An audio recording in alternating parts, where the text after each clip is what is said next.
Ya, Ya. kalau saya memandang beda juga sih saya. Ya. Orang itu kan masuk dengan membahasakan ini sebagai barang untuk apa namanya medis.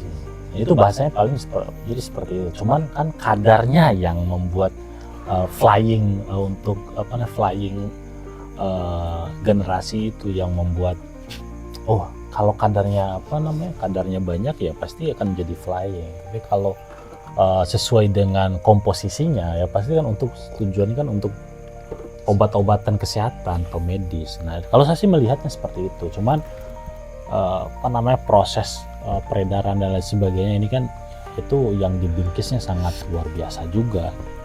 Nah jadi kita sebenarnya kalau saya sih lebih benar-benar bagaimana fokusnya kita sekarang ini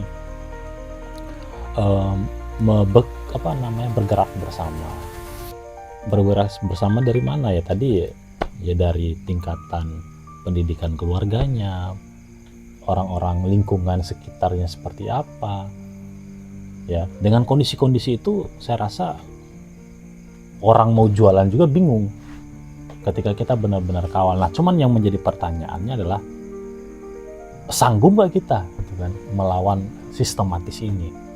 Nah kalau saya sih melihat ini tidak butuh waktu yang begitu banyak. Kenapa butuh waktu begitu banyak? Karena kita perlu membentuk karakter generasi ini luar biasa juga.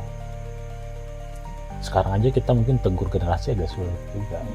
Nah itu mungkin jadi pertimbangan kenapa perlu kita ini. Nah, kalau saya sih tidak melihat itunya lagi, tapi yang saya lihat adalah ya oke lah kita potong generasi itu, udah kita nggak usah urus yang seperti itu. Yang kita urus bagaimana generasi selanjutnya yang bisa kita selamatkan. Ya kalau kita mau menyelamatkan semua itu adalah semua pilihan, tergantung bagaimana kita memandang generasi kita ini mau menjadi generasi yang seperti apa. Makanya itu yang kenapa saya lebih ketika orang memandang bahwa Indonesia akan menjadi ketika 2045 itu menjadi Indonesia yang emas, tapi saya malah cemas gitu loh dengan kondisi generasi seperti ini. Apalagi kondisi generasi kita ini kondisi yang instan, yang mau semuanya hanya terima begitu saja. Nah karena itulah yang terjadi sekarang, kondisi sekarang. Sebenarnya kalau kita melihat ya kondisi generasi sekarang kenapa seperti itu, karena aktivitasnya belum ada, tidak ada, karena kebanyakan yang melakukan kondisi itu adalah generasi-generasi yang tidak ada aktivitas. Tapi kalau rata-rata semua disibukkan dengan aktivitas masing-masing, dengan lapangan pekerjaan yang dibuat dengan aktivitas dan kesibukan masing-masing, dan yakin dan percaya semua akan pelan-pelan akan hilang proses pasar ini.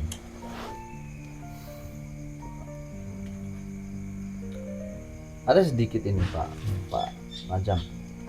Di sekitar tahun 2023 lah, saya sempat advokasi kan dengan teman-teman APH terkait dengan bagaimana penanggulangan kenakalan remaja, dan mereka juga ini kan ingin tegas juga. Mereka ini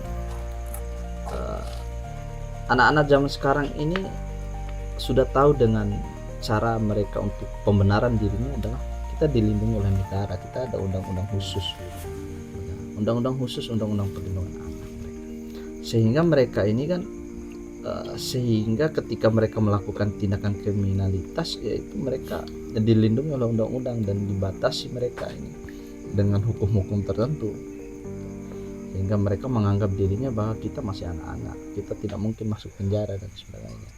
Nah inilah yang kemudian perlu kita melakukan sosialisasi juga terkait dengan apa sih batasan-batasan mereka ini yang harus mereka lakukan, yang tidak boleh mereka lakukan dan sebagainya.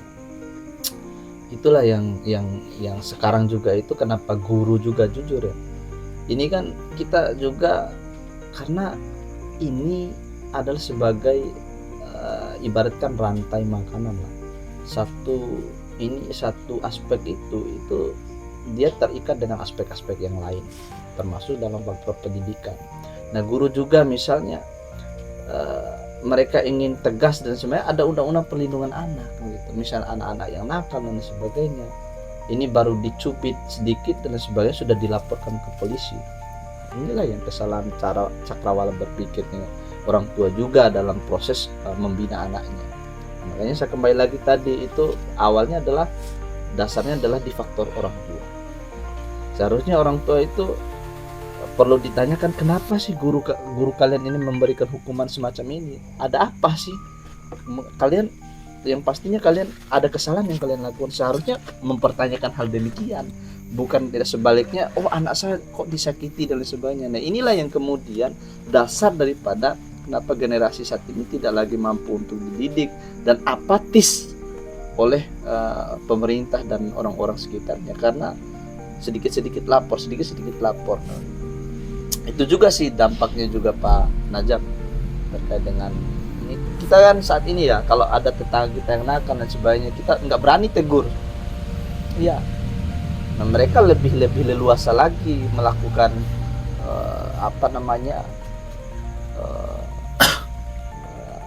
kata-kata yang nggak baik lah mereka ucapkan terhadap kita gitu ya, kita menegur dan sebagainya. Nah, ketika kita ambil tindakan dan sebagainya, ini sudah masuk ke ranah hukum. Nah, itu juga sih sebenarnya sisi negatif daripada undang-undang perlindungan anak itu. Nah, makanya undang-undang perlindungan anak itu perlu dibatasi wilayah mana saja. Itu sebenarnya Pak Najam. Cuman kan kita tidak memiliki kekuasaan untuk ke sana. Ya itulah mungkin Pak Boris.